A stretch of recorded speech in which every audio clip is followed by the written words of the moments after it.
第一次接觸瑜伽係大學4年級嘅時候，嗰時我參加咗一個瑜伽堂，練習之後，我覺得非常之放鬆，精力充沛，所以由嗰時開始，我就斷斷續續咁樣練習啦。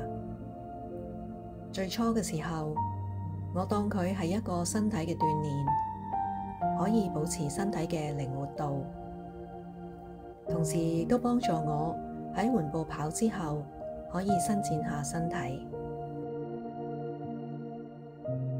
喺疫情嘅期間，我開始用 App 去練習，然後我接觸到靜坐，靜坐令到我喺呢個困難嘅期間可以平靜落嚟，於是瑜伽就成為咗我日常嘅練習啦。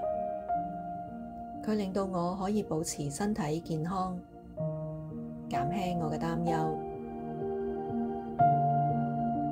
疫情之後，我想揾一個環境舒適嘅瑜伽室，同埋用心教學嘅老師，等我可以繼續學習。舊年我好彩遇到一位老師，佢令到我認識咗瑜伽嘅呼吸練習。每一次練習之後，我都覺得成個人係淨化咗嘅，頭腦亦都更加清晰。而家瑜伽唔單止係一個身體嘅鍛煉，佢亦都係一個對應頭腦嘅療法，令到我雜念減少咗，可以更加聆聽自己身體。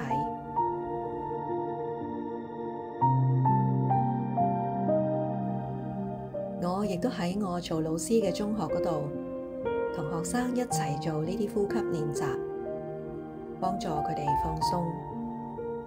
佢哋都好鍾意，覺得好有效。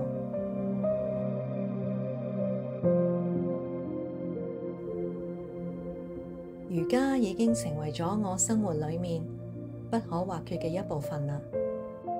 我好感謝佢嘅存在。